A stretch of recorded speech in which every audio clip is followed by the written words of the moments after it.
नमस्ते दोस्तों। चलो जीवन के कुछ इम्पोर्टेंट पहलू पे बात करते हैं। हर एक इंसान के भीतर, चाहे वह पुरुष हो, स्त्री हो या बच्चा, ईश्वर का एक मूल बीज मौजूद होता है। कभी कभी जीवन की विपत्तियां, अहंकार, दिखावा या दुनिया की चीज़ों की अंधी पूजा इस बीज को ढक देती है, लेकिन वह बीज कभी नष्ट नहीं होता। मनुष्य के भीतर किसी न किसी रूप में एक उच्च शक्ति का एहसास हमेशा जीवित रहता है। इसलिए मानव इतिहास में अनगिनत बार हमने देखा है कि जब इंसान इस शक्ति पर भरोसा करता है तो उसके जीवन में चमत्कारिक परिवर्तन संभव हो जाते हैं। दुनिया के कई कई बड़े धार्मिक नेता और कई प्रभावशाली राजनेता इसी ईश्वर की मूल पहचान का लाभ भी उठाते हैं। वे जानते हैं कि इंसान के भीतर ईश्वर का यह बीज कितना संवेदनशील और कितना शक्तिशाली है, और कई बार वे इसे अपने प्रभाव, सत्ता या लोकप्रियता बढ़ाने के लिए इस्तेमाल करते हैं। लेकिन सच्चाई यह है कि ईश्वर और मनुष्य का संबंध अत्यंत व्यक्तिगत, पवित्र और सीधा होता है।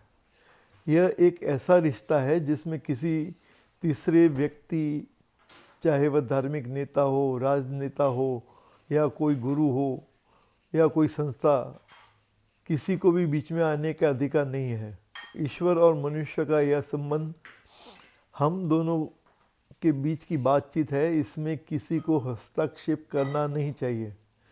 जब इंसान अपने भीतर की इस उच्च शक्ति से जुड़ता है तो उसे न किसी मध्यस्थी की ज़रूरत है, न किसी बाहरी दिखावे की। वह शक्ति स्वयं मार्गदर्शन देती है, मार्ग दिखाती है, स्वयं सहारा देती है और स्वयं परिवर्तन लाती है। इसको सिंप्लीफाई करें, सरल बोलचाल की भाषा में इसका सार यही है: हर इंसान के भीतर ईश्वर का एक मूल बीज होता है। जीवन की परेशानियां या अहंकार इसे ढक सकते हैं पर मिटा नहीं सकते। कई धार्मिक और राजनीतिक नेता इसे भावात्मक सत्य का फ़ायदा उठाते हैं, लेकिन ईश्वर और इंसान का रिश्ता बहुत निजी होता है। इसमें किसी को बीच में नहीं आना चाहिए। This is very very personal divine relationship with between me and my higher power. उसमें किसी की एंट्री, मीडिएटर आने से लाइफ डिस्टर्ब ही होती है। Thank you very much for your listening. आपके भी विचार रखें इसके मामले में। Thank you.